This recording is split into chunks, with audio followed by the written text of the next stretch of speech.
You are listening to Within Tolerance, a podcast for machinists by a machinist. I'm your host, Dylan Jackson of Proteum Machining. And this week, I am very happy to welcome Chris Lee. Welcome, Chris. Hey, how's it going? Thanks for having me. It's an absolute honor to be here. Big fan and looking forward to hopefully providing some value to your listeners here. I think definitely so. We were saying just before we started that, like, I'm so used to hearing your voice too, because I listen to the DFX podcast, and it's so weird seeing it come out of a person because I'm just so used to this like amorphous voice in my head while I'm doing some work. So I really appreciate you coming on. Yeah, same here. I've actually never seen your face before until today, so it's nice to put it all together, to see that sound come out of your mouth hole. So that's that's good. So for anybody who doesn't know who you are and what you do, what are all the details? So basically, currently I work at Hadrian Automation, and the company that I'm working for is trying to bring manufacturing up to the current state of like our technology. So like update a lot of the old processes and workflows that sometimes I think we all feel like kind of hinder the ability to be fast and making parts and stuff. I guess I guess the only way to properly explain this, I'm gonna go back to like before I was a machinist and kind of lead up to how I got here. I think I would like to share that so that maybe if someone's on the fence about joining our industry or maybe someone is unhappy, this will provide some kind of like value that someone else kind of went through that. So Yeah, no, I mean, that was one reason I really wanted to have you on is Jamie and I have been talking a lot about highlighting people who have kind of an abnormal path yes, into manufacturing, and, hearing your story on your podcast and throughout your Instagram posts and stuff, you kind of gave up pretty solid career that makes good money to just like, well, manufacturing seems cool. Let's do that. So yeah, let's get into your backstory. How did you get okay, to where you are now? yeah. So it also basically for those who don't know, I was a oncology nurse for about 11 years. I worked with cancer patients. I did chemotherapies and stuff like that. And while I was going through that, that kind of job does have a pretty profound impact on a human being, right? Because just being around life and death constantly, it does shape the way that your brain kind of functions. Whether you like it or not, it'll happen. And somewhere along the lines, I started to realize that life is truly short. You never know when your time is up and it's time to hang up the coat there. So you should really take the time that you have, not for granted, and take advantage of the time that you do have here, right? So that kind of shaped a lot of what my brain was going through at the time. And then on the less heavier side, I had just bought a motorcycle.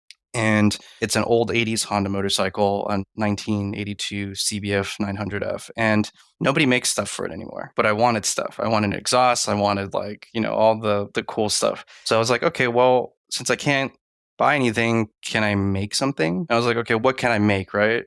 And of course, me being an absolute novice to anything, meaning like I have never wrenched anything in my life before, nor have I been exposed to like manufacturing process or anything like that prior to that moment in time. And of course, my naive self was like, oh, an exhaust would be pretty cool for my bike. Let's make an exhaust. If I had known what I know now, I never would have done it. I think the sheer amount of like work it took to actually produce that exhaust would have scared anybody who like knew ahead of time. But because I was so dumb, I didn't know. So I was basically just kind of like fumbling through it. And anytime that I got to a point that I wanted to give up, it was too late because I'm kind of pot committed. I just got to keep pushing. Right? It literally took me like 2.5 years. I learned how to weld, pipe bend, like prototype. I had to source pipe benders. I found a mandrel bender. I had to buy dies. I ended up doing like a production run of 25 because during this time I was posting it on like an old forum. And like I just started getting hit up by a bunch of dudes like, hey, if you're gonna build this, can you make me one too? And I was like, sure, if you believe that I can even make one, like, I'll do a run. Like I don't even believe that I can do it. So I told them like, I hope you guys know, literally have no idea what I'm doing. I'm just trying to do it. We'll see what happens. But that was like ended up being like a 50-page like forum document at the end of it. And I literally just posted everything. And I was completely honest with everyone. Like, I'm going to try to build the best exhaust I could possibly build. So I started like researching like exhaust firing order, how the pressure works inside of a cylinder, how that gets vented. And it's like went in a really deep diving hole. Long story short, made prototype exhaust, took a video, everyone loved it. I ended up having to find places to help me manufacture that. So like outsourcing the bending and the welding and things like that. Created the 25 and then sold them all over the world. Like I was shipping to Australia, New Zealand, like England, all over the US. I have a couple left now. I'm saving two for myself, but that pivot point in my life, like I remember when I made the first sale of that exhaust, I looked at my girlfriend, now wife, and I was like, I can do this. Like I've been thinking about leaving the nursing career for a long time. It actually took me 9 months before I actually said yeah. And that point for me was when I sold that exhaust and my customer sent a picture of my exhaust on his bike and he's just like, in a video of him riding down the street. And I could not have smiled any bigger. Like my face would have fell off. Like That's amazing. it was the happiest moment of my life, and I just one of the happiest moments of my life. And I just remember like, okay, if I can do this, like then I can do it. Like I can make it in this manufacturing quote unquote industry. And at that time, I didn't even know like what I wanted to do. I just knew that I liked making stuff and like active like selling it and making people happy. That was like a really cool loop, right? Of like feedback and stuff.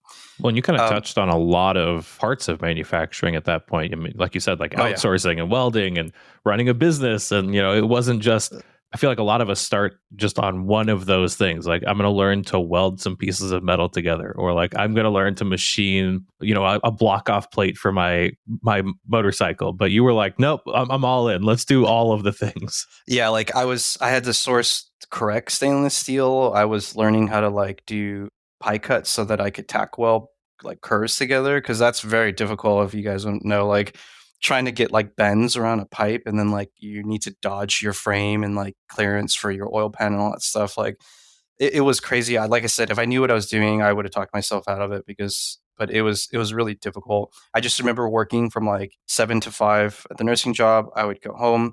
I would research from like 6 to midnight, and then there are times when I had a friend who owned a motorcycle shop, and I would go there at night and borrow his welder, and I would just teach myself how to like do simple welds. Like my welds look like bird poops, right? They weren't great, but they were enough to get me like to the prototype, basically.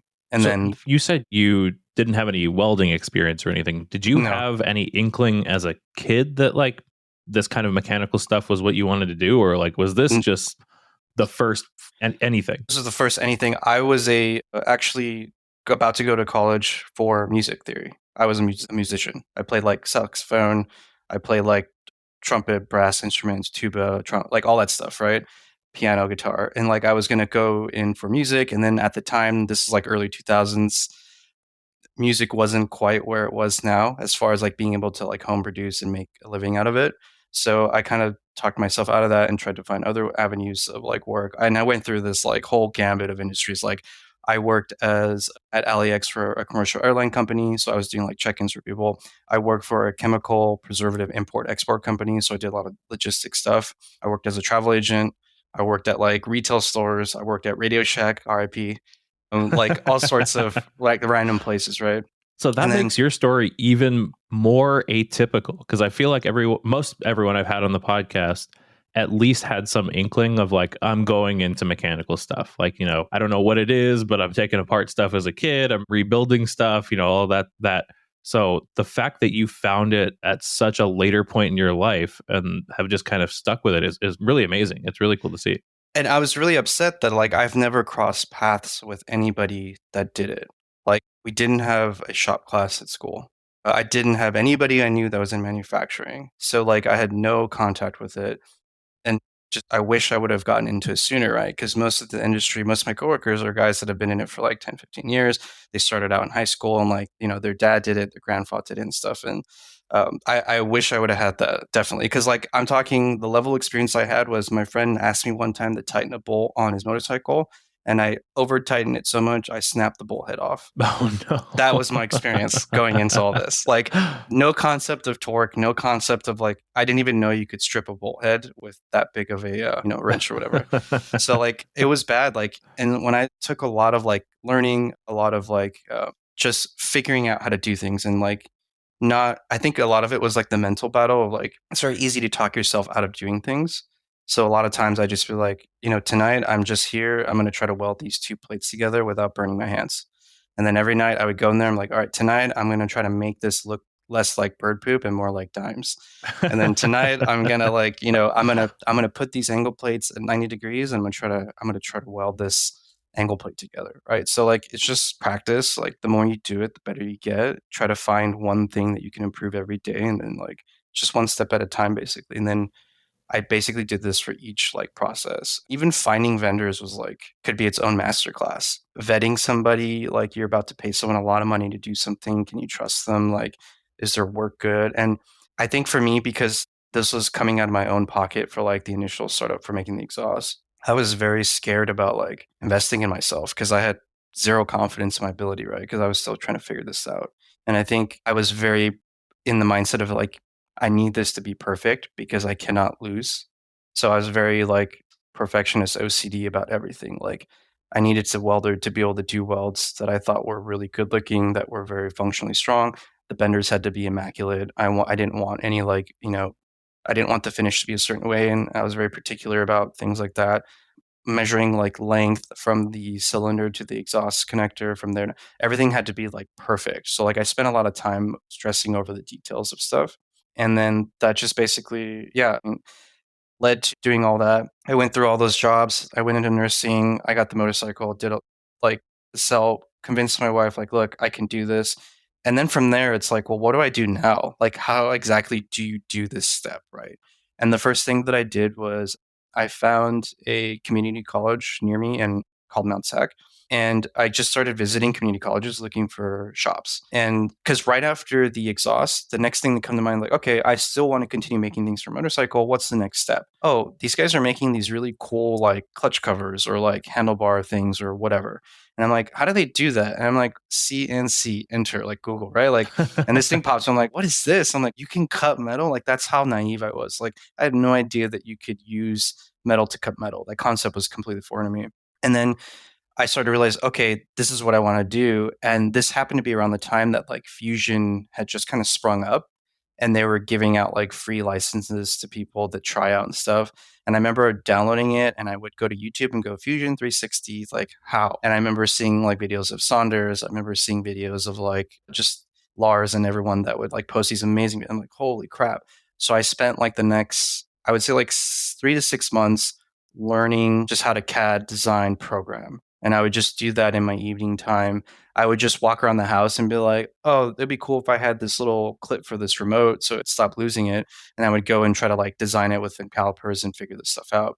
And I spent a lot of time just kind of going through like, okay, how do I use each toolpath properly? Do I understand the concepts of this and stuff? And then I was like, all right, well, the next step is to take all this theory into practice. So then I went online and I searched for like, what is a cheap CNC machine that I could fit in the living room of my apartment. And I was then basically the Carbide 3D Nomad popped up and I found on the forum somebody selling like a used one. And then I bought from him for pretty cheap. And then I put it literally in my living room. It was like 4 feet from my kitchen table and 4 feet from my like TV and couch. So it was not it was not a pleasant year for everyone living with me at the time because I was basically just like you can imagine somebody who doesn't understand feeds and speeds and chip load and things like that burying a 3 millimeter end mill into aluminum at all Right, hours just of the night. chatter Stuff, city all chatter, day. just snapping end mills like constantly. It was quite a learning curve. But the good thing about the Nomad is like it's kind of built for that. It's meant to like it's okay to break things. You're not going to break the machine. And like I basically then turned on Instagram and I started documenting like my journey through this, like posting the things that I made, posting the things that I was trying to do. And actually, because of that, that's how I met Ed. I was asking him questions because he had a Bantam Tools CNC at the time, I think a Nomad as well. And then I ended up meeting up with Winston through Instagram questions and that's how we got to know each other. And then that led to the DFX podcast eventually. And then from there, it was like, okay, I can break stuff. I can sometimes make some things on this machine. What's like the next thing? All right. So I went back to this community college and I started looking for not like classes, but more about like which programs will let me touch a machine. Because no one's gonna hire me if I'm like, oh yeah, my resume shows I can use a Carbide Nomad. Nobody cares about that. They want to see like, oh, you've used an industrial machine, you've programmed, G code by hand or something like that at the time. I was like, okay. I went to like about 2 semesters at the community college. It was called industrial design engineering, which is basically a fancy term to say you're designing things, but you're also making the things that you design. The guy there is the dean of directors there, Steven. He's a super cool guy, but he wanted to bring like form and function together so that you can understand like design for manufacturing, because it's all great in CAD space when you can do all these like crazy radiuses and fillets and all these like impossible things to make. But when you actually try to make them, you realize, oh, I can't make that sharp edge into that corner. And mills Right. don't work that way, right? Like, Yeah, I can't put a so 2 millimeter end mill down 20 inches and yeah, it'll be okay. yeah. So like that was actually really cool because he made us like, you need to curve your design thoughts because the manufacturing process is just as important as your design. So, but more ultimately, he trusted me enough to use like, he had a Haas mini mill there, and they also had Haas like ST lathe or something like that, if I remember correctly. So when I got there, I was basically doing the class, learning SolidWorks, doing some CAD design as well. And then my most fun is like after class, I would get to stay at the shop, and I would basically just stay till they kicked me out like at 9 p.m. or something, and I would just be learning how to use the Haas. I met a friend there who's now like a close friend, at the time a mentor, who used to be a tool and die maker. Super smart guy. He and I just like hit it off. We're still close today. And like he kind of carried me under his wing and shared a lot of his knowledge with me. And like we made a lot of cool stuff at that school. So like they had this Morgan press, which is like a manual injection mold press. And I was like, what's this thing? And he's like, oh, it's injection molding. I was like, what's that? And then like I should watch the video. I'm like, blew my mind. I was like, another thing that I had no idea that existed, right? So we actually started making little baby like injection molds for like headphone covers. And there were the covers that the class would end up using because they were 3D printing them before, but each one would take like 2 hours to make. But we were injection molding them in like 15 seconds and popping them out. So like I learned mold design from him. I made a couple like prototypes and things like that. And ultimately, I think that pushed me into finding my first job. My first real job was in injection and the injection molding process. So I found a So company. before that, though, you were still I was working still full going. time as a nurse. Yes. So like I basically managed my schedule so that I could go to class 3 times a week, but I would still be able to work full time as a nurse. And then yeah, I would kind of like balance that. So when I was looking for the first job, obviously your first job with no experience, the pay is going to be significantly different. So I had to basically prep my wallet here for the next couple of years that I knew that it was going to be kind of a rough transition. So my first year, what I did was I worked it out where I could work probably like shift my time into the evenings so that I could work during the day. So at the mold place, I worked from like 7 to 4, and then I would drive an hour and a half to the nursing job, and I worked from like 6 to 10 or 6 to 11 sometimes, depending like what patients that we had that day. I did this for about a year and a half before I got the next job, which I'll talk about. And then at that point was when I could finally like leave the nursing thing for good for 2 reasons. One, I had a lot of patients in the middle of their chemo treatments, and I didn't want to leave them in the middle of that. I wanted to see that through. And then the other one was, finding a replacement before I left, making sure that they were okay. That was super important to me. And also the stability finally with that second job, I was able to kind of like not eat cup of noodles ramen every day, right? So I could actually support myself a little bit better. Right. But that first job with the mold injection was super cool. It was silicone injection molding, which is a lot harder than plastic. The tolerance is a lot tighter. I started there first 6 months doing mold design. So I learned all about mold designs. This is the first time I had to read a print, by the way. And I don't know if you've ever seen an injection mold print, but it is chaotic.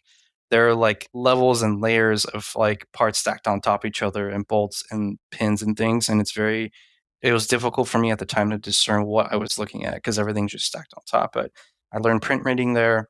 I did mold design, and then I kept pushing like, hey, I really want to like learn how to like use a real machine, and I can kind of program on my own. And I show them the things I was doing, and they're like, okay, you can try doing this thing. We'll let you program a machine like graphite for the electrodes. And I was like, okay, cool. What's that? And then I basically had to learn how to design electrodes for like they would basically EDM sinker like mold inserts, basically what the part face touches when it comes out. And that was my first foray into like designing like real application, like manufacturing stuff. I used Mastercam there. I learned that as well. And then as I was going through this, I ended up also being on the board of like advisory for that community college. So like every so often I would come and we would talk about like the curriculum and things like that. And I met somebody who worked for an aerospace company that was looking for a 5-axis programmer. And I kind of just got to know him, and I was like, hey, I'll be honest, like the only experience I have with the 5-axis at the time was the pocket NC. And like Pocket NC, oh, I kind of skipped this, but like, so after the Nomad, I was posting all these on Instagram. Pocket NC actually reached out to me. They sent me a Pocket NC for free for like a couple, actually almost a year, I think. And I was like basically using it and posting some things. And I learned a lot about 5-axis on that machine. And I'm even to this day, I'm very grateful for them for that, because if without them, I never would have gotten the ability to like try 5-axis toolpaths and actually like learn how to do some of this stuff, right? So I think a combination of their generosity and actually Autodesk Fusion's generosity of giving us 5-axis toolpaths for free at that point allowed me to like learn without going back to school and like paying a bunch of money and stuff like that. So so then jumping forward, I told this aerospace company, I was like, look, I only have this experience in 3-axis. I do 5-axis stuff at home. If you want to give me a chance, I know I can do it. And then they said, okay, we'll give you a shot. That's when I left the nursing job for good. I left the old job, and then I worked there for about a year and 6 months. And like it was the first time I felt free, because I was able to like actually like go out and do stuff and learn and not have people looking over my shoulder saying that I couldn't do it. It was more about, if you want to do it, go do it. Like just go figure it out. I was like, okay. They just bought a Doosan DVF 500 or 5000, the 5-axis 5,000? CNC. Yeah. And then they had a bunch of Doosan Lynx 2100 like live turn lathes, like small guys, like with main and sub spindles.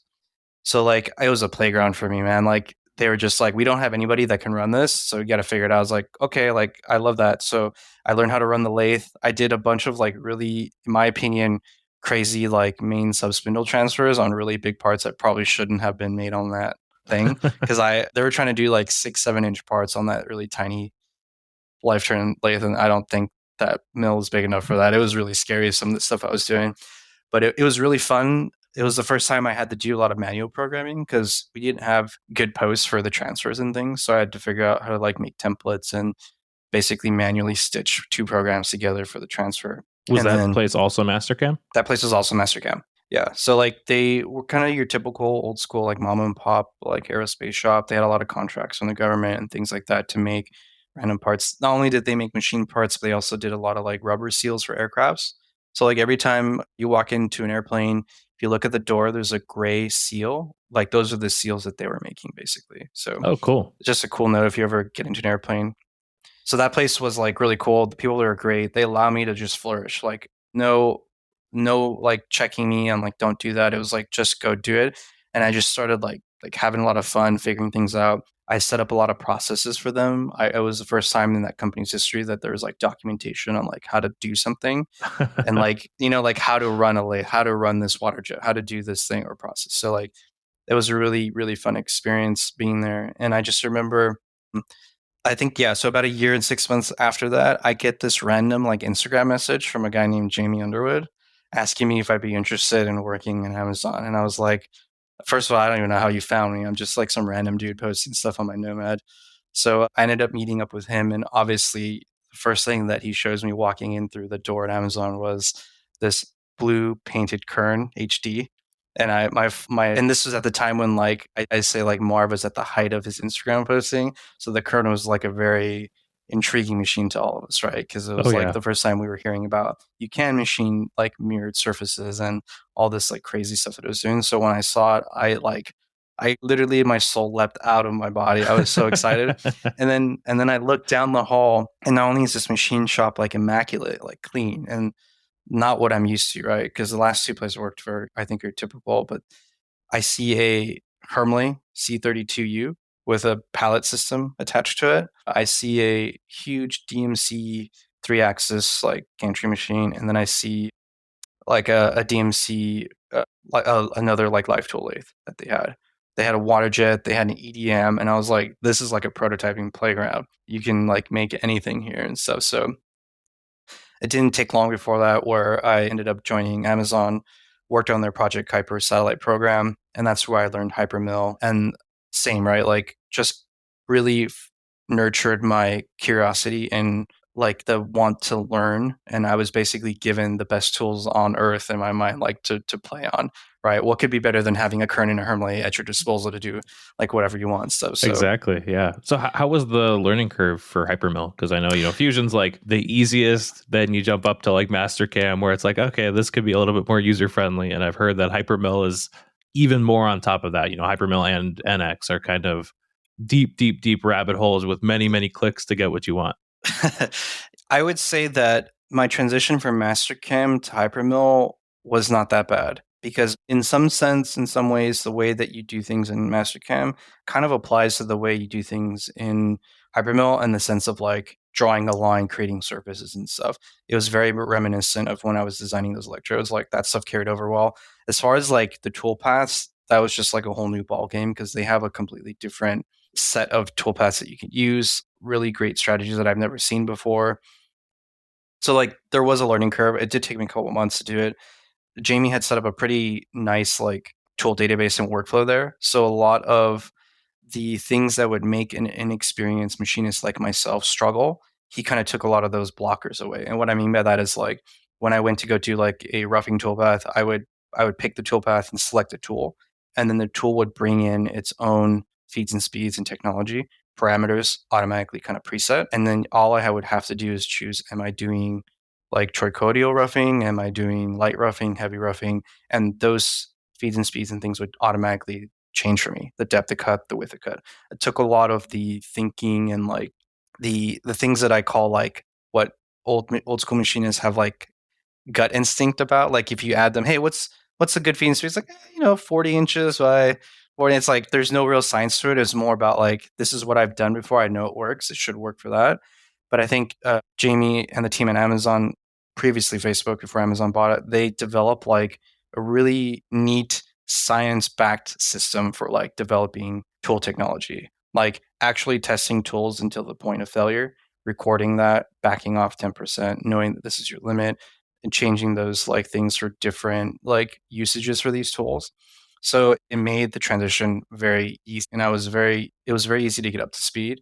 And like I can bring anybody in that setting, and they would thrive in like it's just a couple weeks. Like it'd be no problem because most of the hard stuff had been taken away. And ultimately, when you learn the toolpaths, you learn what to click and what not to click, how to do things. Like it's all very similar. It's just where is this button that does this one thing that I want, and then once you find it, you kind of know like, all right, cool. That's how I change that like variable or whatever.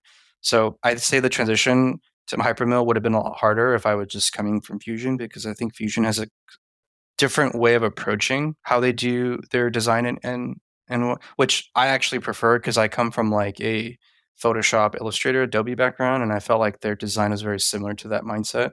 And I think Mastercam is more like AutoCAD or some kind of like evolution of that. And then I think Hypermill kind of falls in line with that as well, as far as like the design CAD aspect of it. Totally, But yeah. Yeah, I remember going from Mastercam to Fusion and struggling because I was like, I know what I want to do. yeah, I know what it's called in Mastercam, and I have no idea where to look for it in Fusion. And like then once I learned Fusion, I like touched in GibbsCam and a few other ones, and it's the same thing. It's like I know exactly what I want to do. So frustrated because this Yep. would have been 10 seconds in Fusion, or this would have been 10 seconds in Mastercam, and now I don't know where it is. Yeah, no, and that's always there. Like even to this day, I'm still learning all the ins and outs of Hypermill, and there's always like, man, how do I do this? And there's the learning never ends to perfect the art of like toolpath creation and stuff. So yeah, I think that treasure was actually not that bad. It was actually pretty cool, and like and then we also had like internal simulation that was inside of Hypermill that's actually really well. And if you set all that stuff up correctly, we actually use it as like our law. Like if it passed simulation, full send on the machine. We don't stand in front and watch. We don't have time for that. So we took advantage of night runs constantly. So we would program during the day. We could run a couple toolpaths, like we would rough and then we would program the next step while it's roughing, and we just constantly be updating. Once we had a program created a good part, we would just set up like 10 pallets and full send at night, come in the morning, machine would still be running. And that was basically how we operated there at Amazon. Because like once their project for the satellite started going, it was my first time foray into like what a critical timeline for a hardware delivery is. Understanding like I was getting parts. I think the worst was like at 6 p.m. on a Friday and was being asked to deliver Saturday morning in Redmond, Washington. And I was like, okay, yeah, I think I can do this. And then just like, holy crap, like, am I going to make this deadline? I would call all the FedExes and UPSs in the area and find out what's your last like cutoff time for tonight. And then just like bang this out and rough it through. So like that place really it was like forged in a fire, like the ability to do really fast turnarounds, complex parts. obviously it helps to have really high-end machines like the Hermle and the Kern, because I don't need to worry about dialing in tolerances of things, because once you have that set up, I didn't have to worry about it too much because our toolpathing strategies and parameters are all very consistent. So there was less guesswork on that end. So that definitely helped a lot. But yeah, that place really trained me to be fast and to understand like how to make a part quickly and also make it correctly to print, right? And like all the things that was going on in that. So, and then as I was going through that, Jamie actually had left Amazon to go to Hadrian, and I remember really sad seeing him go, and then also kind of being curious as to like, well, what would be so interesting that would make you leave here? And then I had asked him like, hey, can I come down and check out what you're doing in a few months or something? And I remember going over there and just talking to the people there, and I was like, whoa, like this is the future that Winston and I often talk about. Like what manufacturing could be if you were to focus your priorities not on just making the part, but how you make the part before the part gets made, right? Like all the process and all the things beforehand, like fixing those issues, fixing those things, streamlining that, making it all talk within the same system. I'm sure everyone listening right now has this experience of like, you want to get a vendor to make something, you send an email, they say, yeah, we can do this in 3 weeks or whatever. And okay, cool, where's the PO? You have to wait. And then, oh, I'm sorry, I couldn't get stock. I'm going to be like 2, 3 days late, but you don't find out until a day before the deadline that it was going to be late. Something happens. This whole like workflow is really bad for when we need parts like for on a certain timeline to meet like testing or whatever, right? I think the way that I think about the manufacturing industry is like we're in the midst of like the next space race. And in order to keep up with this kind of demand, we need an infrastructure that can support the growth. And the problem is going to be if we cannot support the growth in the US, then we have no choice but to send it outside, which is not good for us, right? It's not good to ever send your technology overseas to have someone else make your stuff because you can't make it in house. So, Right. Well, it's not even possible with a lot of that stuff, at right. I least mean, not with current ITAR and all that. ITAR's not going to let you do anything. So, like, I think when I just started to think about everything collectively, right, the state of manufacturing in the US, what I think was going to happen in the future in the next 10 years, I just felt like what Hadrian's mission was doing aligned with what it was that I wanted to do when I left nursing for the first time. I remember thinking to myself at the time, like, what could be more fulfilling than being with these patients as they go through like their treatment and this process and this life journey with them. And I remember thinking about Hadrian as like a legacy of like, man, I think working for a company like this, even if it didn't succeed, I would be very proud to have at least said that I was a part of this mission, that we had at least tried to do something of this scale, right? So Totally. yeah, yeah. So ultimately, that's why I ended up leaving Amazon and why I joined Hadrian. I've been there since it looks like February, so about 4 months now, and it's been a crazy ride there. Like the speed of iteration there is unlike anything I've ever seen. I remember the first week or second week I was there, there was an issue in one of the software systems that we were using for toolpath generation, and I messaged the guy who was on the team to fix it, and then he literally walked over my desk. Okay, I see the problem. Walk back to his desk. Email goes out. Hey guys, here's a new test build. Download. This has been updated.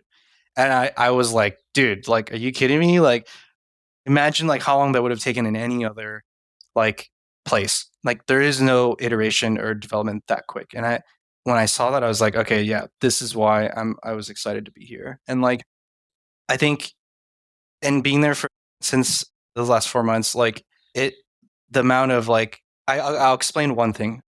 One thing that I've seen there in the last 4 months that they've added was like basically pool comping, like offsets that follow the job. So what I mean by that is like we have a job here today. We're doing all this like cutting. We comped a couple end mills or whatever, and that gets stored with the job. So when the job comes back, that comp gets kind of added back into the job. And you're saying, well, how does that work? Because what if the tool changes? What if it's a new tool or a tool that wasn't sworn? Well, each tool gets measured, by a laser, and then the comp gets adjusted after that diameter. So as long as your process and like the way the tool path is cutting is the same, we've had really pretty good results with like it repeating like that with minimal like, and that that in itself like blew my mind, right? Like the fact that we have like technology that can do things like that. So that was really exciting for me. That's one of the craziest things that I've seen so far being implemented that we're actually using in practice and it's working for us. But yeah, like the goal that I've always had, and I think when Jamie and I first talked, it was like the dream would be to like be on an island somewhere in my underwear, programming and sending parts to a machine anywhere in the world to make. Right? If we could somehow figure out a way to do that, like that would give us a lot of the power and technology that we do need to kind of like get into this next like race here. So that is like the overarching like journey of like how I got into manufacturing, like why, like, and I hope anyone that's listening, if they're still listening, if they're not bored yet, that if you're ever on the fence about like doing something life changing, like a career change, it's never too late. Like for me, I was in my mid 30s at the time, and I did it, and the only thing that I regret is that I didn't do it sooner. That I spent those 9 months doubting my abilities and my confidence, and like I went back and forth worrying about a lot of things that like that didn't matter, like money. Ultimately, there's always a way to make money, but there's not a lot of ways to make you happy, right? So like I think focusing on the correct things, taking each thing like incrementally one step at a time, and then not letting yourself be your own blocker of like self-doubt and like lack of confidence and things like that. So um yeah, so that's basically the entire summary of like how I got here, why I got here, and like That's why I so love this cool. industry so much. So yeah. Yeah, that's so cool. So, if you were speaking to yourself that many years ago, right now, what would you say is somebody's good first step into this? What would you recommend somebody do? Learn as much as you can for free. There's no reason to go pay for a school anymore. Knowledge is pretty much everywhere. I mean, in the advent of like ChatGPT and all this stuff, like you have everything that you need for free at your fingertips if you want. You just got to go find it, right? Learn as much as you can and never say no to anything. So I think what I mean by that is like you never know like what an opportunity or a situation will kind of like bring up for you. So I remember during those like 3 or 4 years that I was in this transition period, I would say yes to everything. Meaning if somebody came up to me and asked me, "Hey, can you do this for me?" Even if it had nothing to do with what I was doing, I would say yes. And the reason for that is you have no idea what you can learn from this that might help you in what you're doing. You have no idea who you're going to meet that might change your life. You have no idea how this might affect your thinking process that might help you. So say yes to everything, no matter what it is and no matter who it's coming from. That was a really big impact because like I think doing that helped me meet a lot of amazing people that have shaped my career in my life and then also changed the way that I approach life in general, right? Like it was like a really simple but amazing concept and also like don't spend too much time worrying about failure because you're going to fail. It's inevitable, but it's how fast you can learn from that failure and kind of like pivot back and grow from that experience, right? Because there's the faster you fail, the faster you learn, the better you get quicker, right?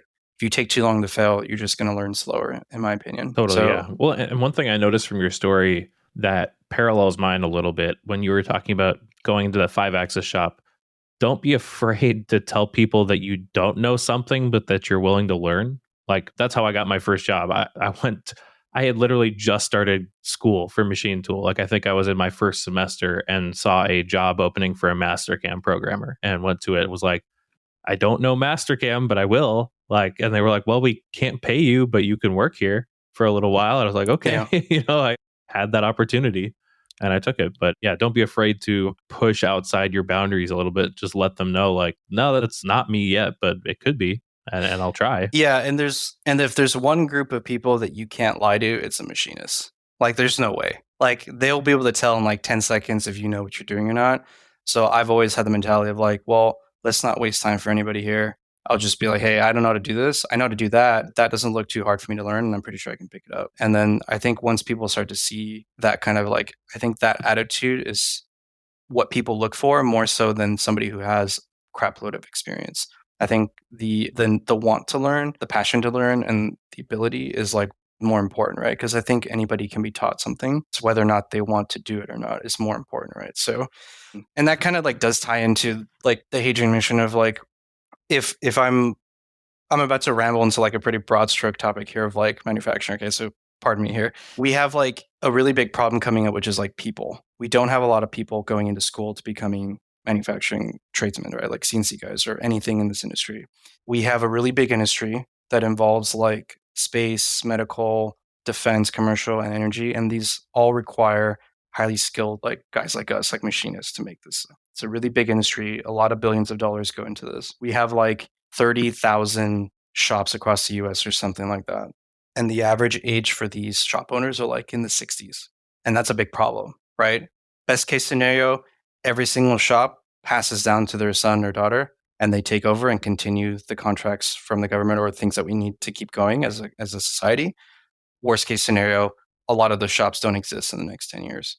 And then the people that were making things that we really need to go to other people. But all those other people are already busy making stuff for other people. So this problem is real and we need to be able to stay on top of it before it happens, because if we wait until it happens, it's going to be too late, right? You can't fix a problem when it's already there. You need to like look ahead.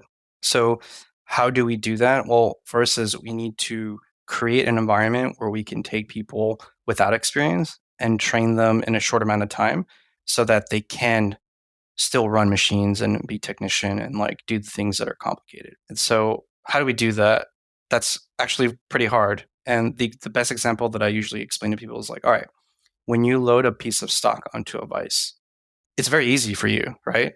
But have you tried explaining that to someone who's never done it before? Hey, make sure when you put this piece of stock in there that when you torque it down, you look for a lift, that you're not over torquing it. Are there any chips on this thing? Is that stock cut straight? Are you putting it on the side where it's kind of like the bandsaw decided to go slanted a little bit? Like there's so many things like, and you'll end up realizing when you try to write this down that it takes pages and pages of like notes to explain a very simple task. You And this know, it's funny you say that. So I had a friend, a really good friend. He doesn't live in town anymore, but he came by for, I think he was in here for a couple days, but he was like, hey, can I come like, faux intern in your shop for the day? Like I've seen what you guys are doing. I think it's super cool. I want to do this. And so I had him run some, pretty non-critical parts on Op 2. And it was so funny, the little things I kept having to explain, because I'm like, oh, he doesn't know this. He doesn't know he doesn't know to blow out the jaw, but don't blow too hard because then you're going to blow up chips from inside the vise. And, you got to wipe it down and make sure that there's nothing there. And, you want to center it here. And like, yeah, every little thing. And he's a very mechanically gifted guy. Like this is his vocation is in technical stuff. But just, even with somebody who has that much background in making things, all of the little things I didn't think to explain until I saw him making those mistakes. I was like, oh man, this is made me realize, I think when we finally bring an employee on, it'll be a lot of fun because it'll be kind of rediscovering all of the things in machining. I think it's like what a lot of people say about having kids is like, you get to relive your childhood. And I think it'll be like reliving my early days as a machinist. But it also made me realize, I was like, oh my God, there's so much to explain to somebody to get them to be where we need them to be. Yeah, absolutely. And like you don't realize it. And this only gets worse as the task gets more complicated, right? So the idea is like, okay, like everything you just said right now, you know how to do those things because you have years and years of experience. You've learned from your mistakes and those have kept with you. How do we transfer that to somebody else who has never had those experiences in a quick time manner so that they can gain those experiences and do the tasks that needed?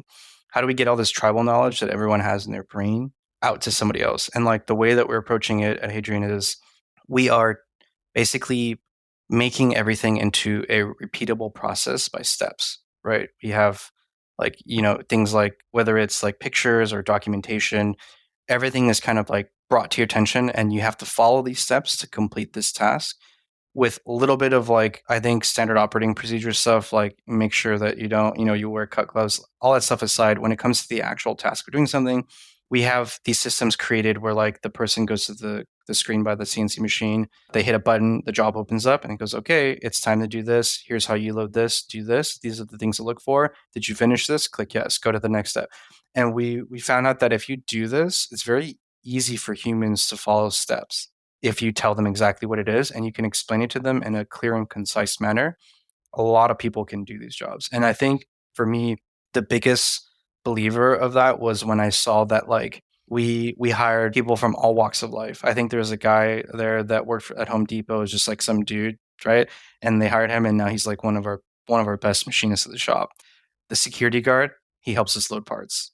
while he's there, like at night and stuff.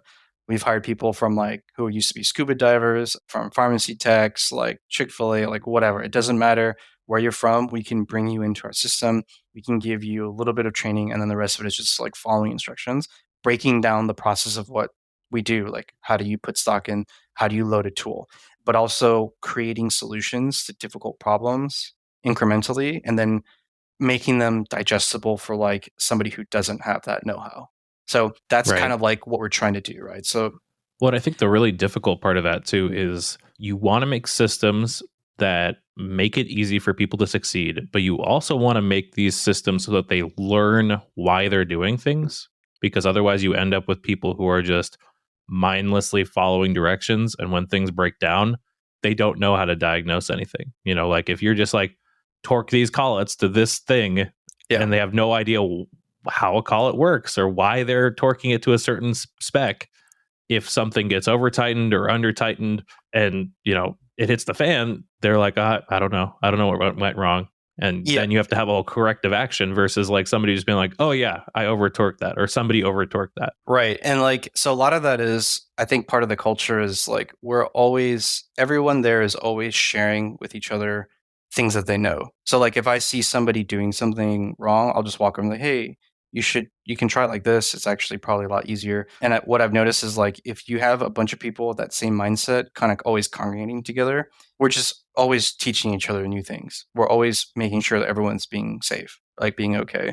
And that just keeps translating, right? Because like if I teach someone new, like, hey, this is how you do this, and be careful of that, that person learns that, and then when we hire new people and they see it, oh yeah, you should do that, and it just keeps going, and it's like this really amazing like human effect of, you teach somebody how to do something, like you watching them just train other people. It's like a really delightful experience of like watching that knowledge get passed around the shop. And I think the other thing that's important is like, there is no ego. Like there is nobody that's better or worse at that company. We are all there for one singular mission. So we all have to support each other in like any way that we can. So that's another thing that I really love about there. It's like, I'm not embarrassed to ask questions, and no one should be embarrassed to ask me anything. And I think with that out of the way, the questions are free flowing, right? Like we're constantly just sharing information and teams chatting each other and stuff like that. So that's how Hadrian as a company is trying to solve the problem. But honestly, like when I think about it myself,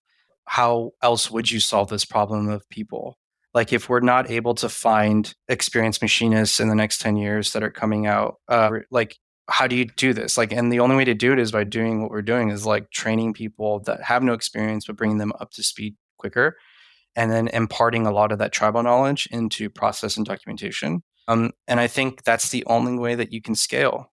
When SpaceX decides to make a heavy Falcon rocket and like actually makes it to Mars, and he needs like 40 spaceships, we need to be able to keep up with that demand. I can't just like, we can't go out and hire 40 machinists. Like, Right. that's You not can going have to all work. the machines in the world, but It if you don't have doesn't somebody to run them, it doesn't mean exactly. anything. Yeah. All the capital in the world, all the finance will not solve this problem. This Yeah. is a problem of technology and also like process, right? So Well, and I think there's twofold other parts of this problem too. Is as a culture, our messaging on what machining is has been so wrong for so long. Like it's people view it as this really, dirty, nasty job when it's like super high tech and super fun. Had I known how cool it was, I never probably would have even considered going to school for engineering. I would have been like, oh no, this is what I wanted to do the whole time. It's just like make cool shit all day. Like this is, yeah, and then the other part is pay. Like we, as machinists and as shops, have undervalued workers for the longest time. And I think you see it most right now in service technicians. Like I'm sure you've seen it.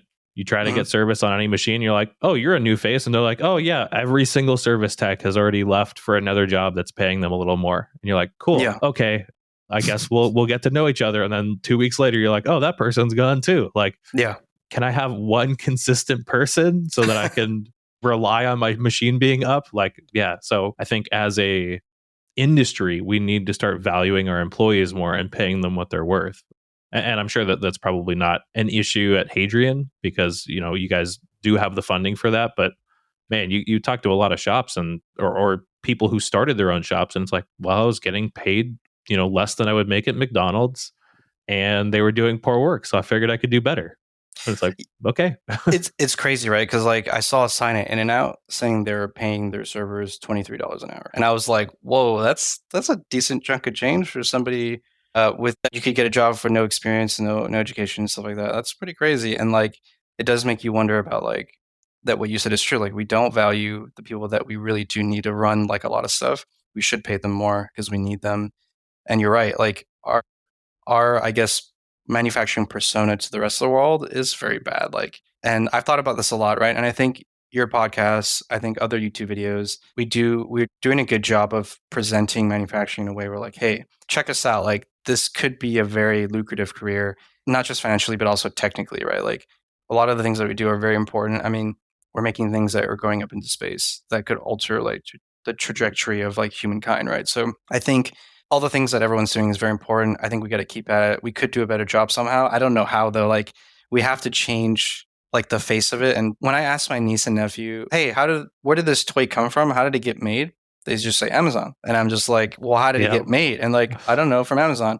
They don't even know that there's an entire industry or like that exists to make this product. The engineers, the design, the manufacturing technician, all that stuff, right? So I mean, I think arguably 3D printing has done more to bring people into manufacturing than anything in the past probably 10 years, because it is a more ubiquitous thing. You know, you ask kids, what's a CNC machine? And they're like, I don't know. And you're like, what's a 3D printer? They're like, oh, they'll tell you like all these cool stories about it, or they'll show you a YouTube video that uses it.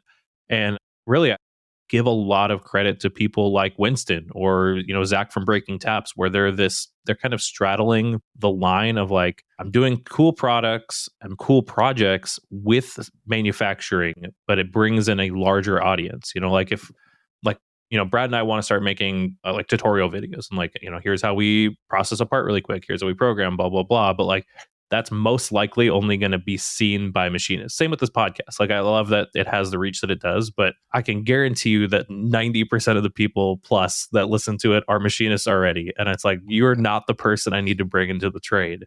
Right. And so I think having that wider audience is really, really important. Yeah, no, absolutely. And that's something that like, I guess us as an entire industry need to figure out how to do a better job of like conveying that to others. Right.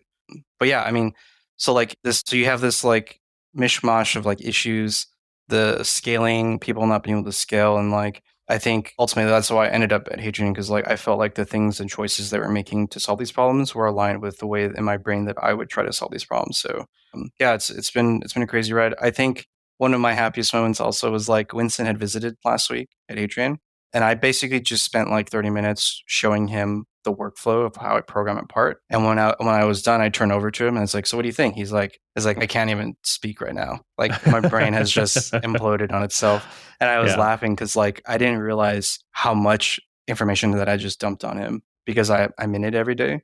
But like for somebody who's never seen it, he was just like, "Holy crap, dude, like this is crazy." The level of automation that we've done. And like never in a world when I first started did I think I'd be at someplace like Adrian, but let alone like when I get a part, I hit like one button and like magically the work holding develops. All the like the tool paths for the holes and stuff get made. We have buttons that create fixtures. We have everything is just like so auto magically generated. And then we have an amazing like software that connects us together. So like ultimately being able to, as a customer, see exactly where your part is on the machine and live, and then see that it's going to be late or early. And then like having inspection and machining and DFM and quoting and POs and all that stuff linked together into one system. That's the only way we are going to solve this problem, because using the tools of the past is not going to get us to where we need to be. So I think our founder kind of knew that. And he was like, we got to build this from the ground up.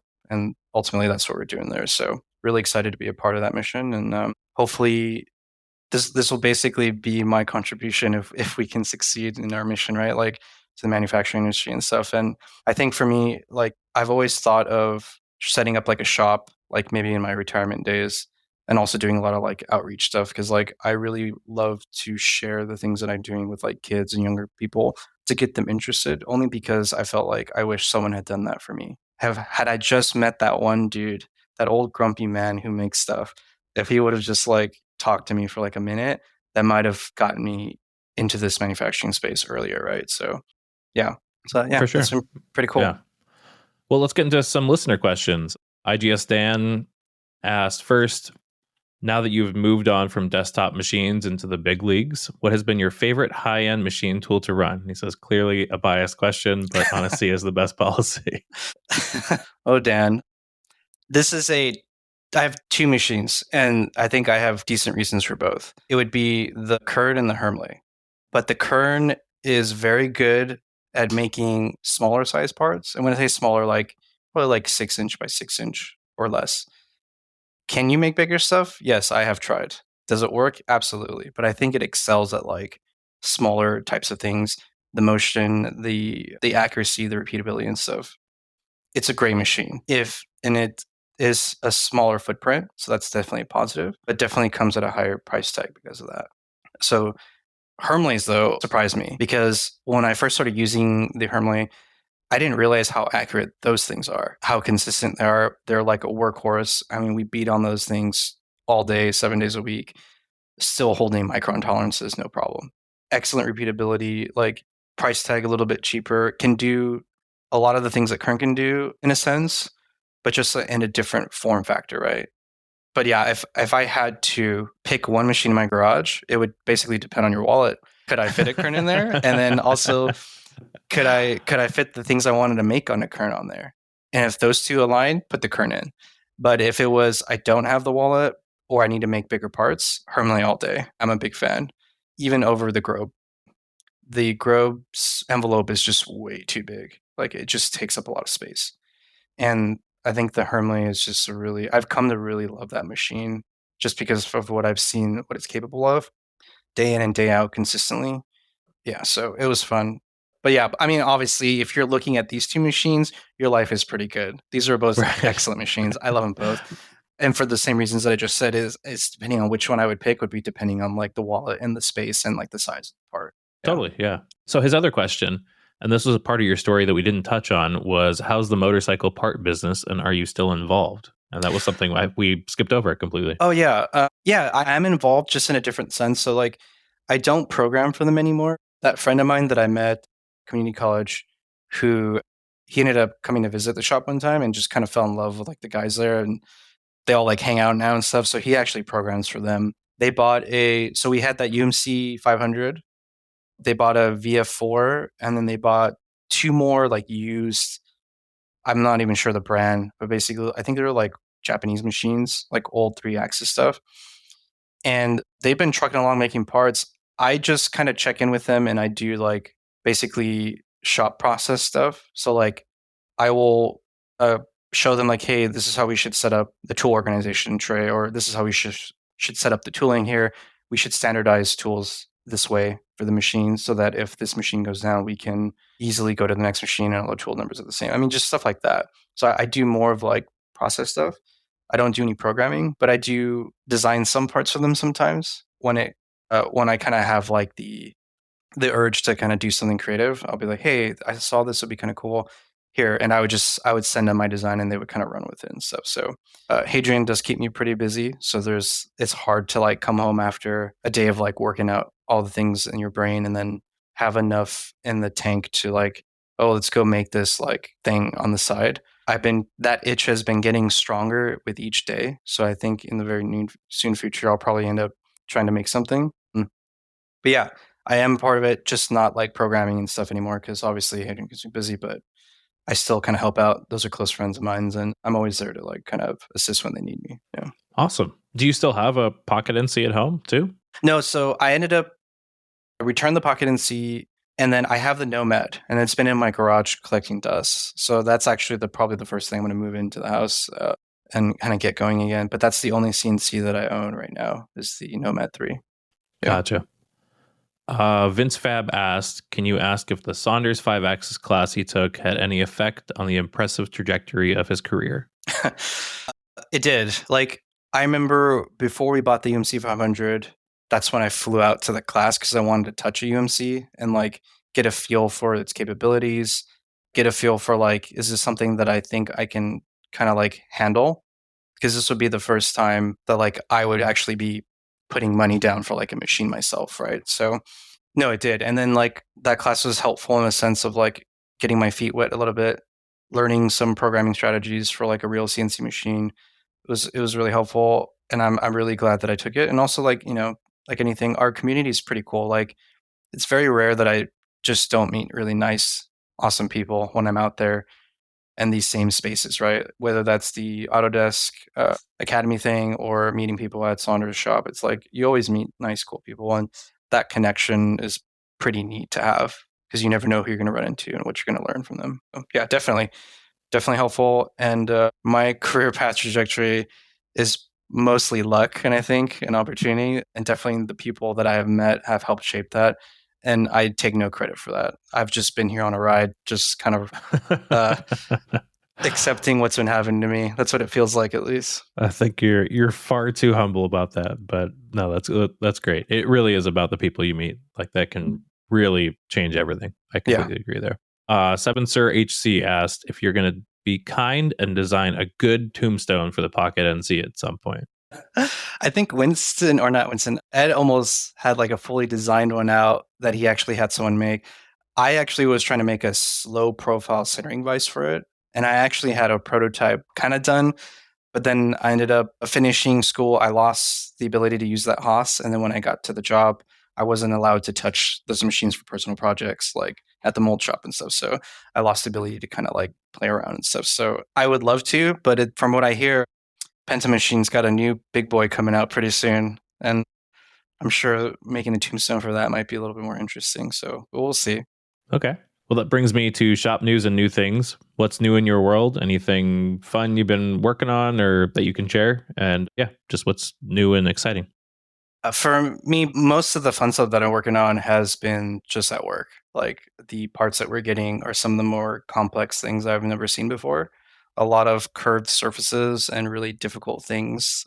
And we have a mantra at Hadrian, which is like edge break everything. And that can quickly lead to how do I edge break that? Like that's a weird thing, right? So definitely pushing the boundaries and limits of my skills to be able to like, I know it sounds really dumb, but like, dude, when you think about it, try to edge break everything. It's harder than it looks, man. Like sometimes when edges meets into walls and do weird things, like how do you do that? So a lot of my learning has been around how to do that because you can't scale with a deburr department. So we have to machine and edge break everything on the machine. That's the only way you can scale, which forces all of us to be a lot better at like programming and doing weird surfacing things. So that's been the most fun, at least for me. At times, sometimes it can be pretty frustrating to try to get things to work, but that's like the more interesting thing I've been working on. Not really doing much otherwise, other than just like I'm kind of researching some stuff here and there for like pens. I've talked about this a lot. I have nothing to show for it yet, but basically I just keep an ear out and an eye on like new pens that are coming out. I like pen mechanisms and things like that. So I always keep my eye on what's going on Kickstarter, what's being made, what's being sold, how successful is that, so that maybe one day in the back of my brain I'll be like, all right, it's time. Let's make a pen. Like let's do this. Yeah. Awesome. Actually, so that brings up a question, not the pen stuff, but the edge break and all that. You've now worked in a couple very quick turn shops. What are one or two pieces of information that you've learned about how to process parts faster that you think you can pass on to the listeners? I think the best advice I could give is like look at your workflow and actually look at how long it takes you to do each step. So, how long does it take you to choose a tool? How long does it take you to pick feeds and speeds? How long does it take you to go into the shop and actually find that tool where it actually is supposed to be at? Is it in this shelf or is it in that cabinet? Is it in the machine? How long does it take you to do these things and start really piecing together how much time you waste in those areas or where improvement can lie and really start to tackle those things. And eventually you're going to get to this inflection point of like, okay, I've done like 80% of lean improvement. This last 20% is really difficult. And hey, you know what? That's okay. You don't need to automate or make that faster. But if you can like streamline 80% of your workflow, that's how you get fast parts done. I am not bumbling around feeds and speeds because I've spent the time setting up templates and things like that in my library. I'm not looking for stock because I have it neatly organized and I know exactly what's out there. So I don't need to go with a caliper or ruler and go measure to see what I have. Things like pre-cut stock, if you can, to standardize is great. What am I spending? Like, am I looking for things? That's the worst one, man. Just figure out a way to put things where they need to be and know where they are. Having to search for like a torque wrench or an end mill is like it's soul crushing for me, right? So making sure all that stuff's organized, take away all the variables that cause you pain that you can. And then usually the last 20% is like 5-axis toolpaths because that's like difficult to automate. But can you automate some 3-axis stuff? I think you can. Like even in Fusion, right? Like Rob Lockwood did a really good job of like doing like container programming, where if you're not familiar or the listener's not familiar, he basically set up these templates in Fusion where like you had a box and all you had to do is put the model in the box, and the toolpath isn't looking at the model, it's looking at the container. And then he would just hit generate, and then the adaptive toolpath would just spit out roughing toolpath. So like even if you don't have a team of software engineers developing automation for you, it doesn't matter. There are ways to automate with your ability and current skill right now that you may not be aware of. You just have to dig a little bit to see what you can do. And you'd be surprised at how much time you can save by just knocking out the little things. Having a good way to refill coolant, like having systems in place for calibration, like just take away all the variables and streamline what you can. And ultimately, that's how you make fast parts, is when you're not looking for things and I can just count on the system in place to execute, so that when I need to execute, I'm not there like bumbling along, like trying to figure stuff out. So that's my best advice for like how to make things really fast, is take away all your blockers and make things faster where you can. And don't try to do everything. It's impossible. Just do what you can. Totally. Yeah, I completely agree. Well, that brings me to the last two questions I ask every guest every week. First of which is, what did you research this week? Doesn't have to be machining related. It can be, but just what's been popping up in your browser. Okay, you caught me at a weird week. I've done a lot of research for a lot of stuff right now. So recently I got back from Italy on like a really belated honeymoon. Like my wife and I got married in COVID, so we couldn't take a trip. So we went to Italy for 2 weeks, and like it was actually the first time I had coffee there. I don't drink coffee here at all. Oh, really? Yeah, never. Because like I'm super caffeine sensitive, so like it just makes me feel like my heart's gonna jump out of my chest. So I had an espresso there and a cappuccino, and I was like, damn, this is really good. And when I got home, I tried to order coffee here, and I was like, okay, this is not the same and it's different. And I don't like it as much, but I like the espresso and the cappuccino that I had over there. So I went on a really deep rabbit hole of like buying an espresso machine. I bought a coffee grinder, and like there's something oddly satisfying about being able to thing that you make. You know, like we make parts and stuff, but I can't like eat it, right? But this coffee thing is actually very similar, where I'm grounding the beans to a specific ground size. I'm putting them into this portafilter, and I'm using a tool to spread the beans out evenly so the water dispersion is equal. I'm using filters and shower caps to make sure the water doesn't, and like it's almost like CNC, but in a sense, you're instead of end mills cutting metal, you're using water to draw out coffee from beans. And like Right. there's something really satisfying about it. And like I actually love making them more than I like drinking them. I'm always asking her like, hey, you want a cappuccino? She's like, it's like 9 o'clock at night. I'm like, it's okay, like I'll go make it right now. So I've been researching a lot of that lately. And also the other thing we did in Italy was we took a pasta cooking class out in Florence, and it made me realize making handmade pasta is actually not as hard as I thought it was going to be. It's No, actually it's really not. it's very doable. And I was Yeah. like, okay, so I've been researching all the pasta tools that we would need at home so that we can make fresh pasta. And then my wife's in charge of making like the sauce. So we've kind of teamed up in that. So between the coffee, the espresso machine, and also the pasta making stuff, that's kind of what I've been researching for the last week or so. So you like process driven things is really what it sounds like, because coffee is definitely process driven. You know, you got your weights, you got your Yeah. weight in, weight out, all that stuff. And, Oh and yeah, same with, yeah. I'm deep, man. Like I get the coffee beans, I measure 19 grams, I put in the grinder, I take it out, I measure that there's 19 grams of beans out there. I put the scale on when I do the brew, and I measure up to 42 grams of coffee, and then I stop. Like, and it sounds like a lot, right? When my friends watch me make it, they're like, dude, you're crazy. This is like stupid. I'm like, I don't know, man. I kind of love it. Like, and the fact that at the end I get to enjoy, like drink this thing, it's actually oddly satisfying. I never would have thought that I would have enjoyed it as much as I do. Yeah, it's fun. Both Brad and I have an espresso machine. I've got one that is a little more automated. Like I don't really have control over temperature and pressure. It just kind of does it. But still, like, you know, grinding the beans is nice. WDT tool, Yep. all that kind of stuff. It's a lot of fun, and it's pretty delicious. You know, especially if you're used to like, you know, Folgers drip coffee, and then you have, you know, some nice espresso. It's like, okay, this is worth a little bit more effort for sure. Yeah, yeah. And like I bought the Gaggia Classic Pro because I found there was like a huge community behind it for modding. And I was like, okay, cool.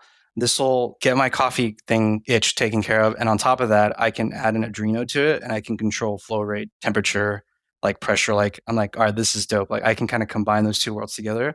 And I can basically mod the machine to do what I want as my taste. Like it's more like my palate gets a little bit better, right? So That's what Brad has too. Yeah, and yeah, he has, I think, all of the stuff except for like a few of the pressure switches for the mod. And I think I can't remember if he ordered them and then they canceled the order or something, but he's just like a few parts and a few hours away from having that thing more automated than it is. yeah.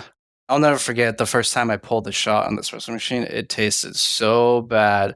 And I just remember feeling so dejected. I was like, what did I just do? I just spent all this money to make like really shitty coffee. And I was like, oh man. And then I just went back at it. Like I just did more research. I started to record like, okay, it's acidic, it's sour. Am I under extracting? Am I over extracting? And then eventually like I got the recipe down and I just remember like, damn, I did it. Like this actually tastes pretty good. It's not sour. It's like, and I was like, man, this is awesome. Like, so yeah, I do like the process stuff. And it's like I said, it's strange because I never would have thought that I would have enjoyed making coffee as much as I do. And I think that goes back to what I said earlier is like always say yes to everything. You never know, man. Like you never know what is going to pop up in life that's going to make you happy or make you not happy. But either way, you'll find out what that is. Yeah. Yeah, for sure. Well, and like you said, you have to go at it. Like you have to really give it your all because, yeah, I mean, for the coffee example, there are so many ways you can screw it up. Like there's nothing worse than, getting channeling and it's shooting out sideways and covering your counter in coffee. And you're like, oh my goodness, I don't want to do this anymore. I just wanted to drink a cup of coffee. Yeah. And I was I was so dejected and it took a day for me to rebound. And I was like, all right, I need to make a coffee because first of all, I knew it could be done. Those old dudes in Italy, they do it in like 30 seconds and that cup was delicious, right? So I was like, can be done. I just suck. I just need to get good. And then I was like, all right, let's just start. Like, move the grind size, get the flow a little bit longer, blah, blah, blah. And then eventually it's like variables in CNC, right? If you're getting chatter, break it down. Okay, is the end mill broken? Is it new? Is it old? Is the machine been calibrated? Am I cutting the material that I thought I was supposed to be cutting? Like, what is it? And just like, it's the same thinking process, right? And I think that also makes it fun for me because something that I'm doing in my personal life can actually help me in my professional life because this type of critical thinking and kind of fine tuning that process is very helpful, right? So, yeah. Totally. Well, so you mentioned personal life. My other question is, what are the things that you are working on to be a better person, leader, employee, what have you? None of us are perfect and we're all working on stuff. What's yours? So as a person, it's like my wife and I have this thing is like we are always trying to find new ways to expose new things to each other. So like I remember when I first met my wife, she had never had a hamburger before and I was like, the F? Like how is this even possible? And the first thing I did was like I took her to In-N-Out. I was like, this is like the quintessential like hamburger, right? This is everyday. Umami burger is great and all, but like In-N-Out is like the thing. And I remember seeing like, oh, she's like, this is really good because she had only had like a Burger King or McDonald's hamburger when she was a kid. She didn't like it. So I think finding new things for each other that we haven't discovered before is actually really fun. I get a lot of joy from seeing her face light up if we can share something that I enjoy. And it's also kind of fun to see if she hates something as well. But I think we both strive for that to just try to like find new things. And then as far as like a leader thing, in the back of my mind, I'm always trying to pretend like I could be a leader. And if I was a leader, how would I be better at it? And a lot of that is just me observing good leaders. So like I will watch the way they talk, the way they make decisions, how the person responds. And I'm kind of just secretly collecting all these little like tricks that I've seen people do. And same thing for like bad leaders, right? Oh, that I didn't like that. That was not good. And I don't think they like that either. Or if it happened to me, like, this is not how I want to be a boss someday. I keep that pretty locked in as well. And I use, like I said, good leaders to help shape my mindset of how to be one. If the occasion were ever to arise to be one, I would want to be prepared for that and not be like trying to figure out how to be a leader at that moment, right? It's like I've been thinking about this for a long time. And then what was the last one? Oh, just it was any of those. Oh, okay. I think employee was the last one, but yeah, and then it could just be one. Oh, okay. No, I'll give you all three. And then employee, making sure that I am because I'm a part of a team of 10 CAM programmers, and just making sure that like even if I don't know something, it's fine. make sure I find that answer within the team and that I'm a contributing member. Like I never want to feel like I'm pulling the team down in any way. So like I'll do whatever I can to make sure that I can be of some use. Now, a really bad example would be like, I don't know how to do this part, but my team member does. How can I do all the other things that I know how to do to help that team member succeed in that thing? So he can focus on the part that I'm bad at programming. I will make the fixture, or I will go set up his tools or machine, or I will sweep the floor, whatever. Like I'll just take on all the other things that I can do. And then while he's doing that, I'll just watch and I'll learn. And then the next time that thing comes around, I know how to do that now because I watched somebody do it. I think that's how I try to be a better employee, is making sure that I can contribute. And when I can't, I will contribute in other ways and I will learn so that I know next time how to do that thing. That's great. Yeah. Yeah, I love that. Yeah. Well, Chris, thank you so much for coming on the podcast. It was really great to hear your whole story and kind of get to pick your brain about, you've had, like I said, such an interesting career path that it's been super cool to hear all about it. Yeah, man. Thanks for having me.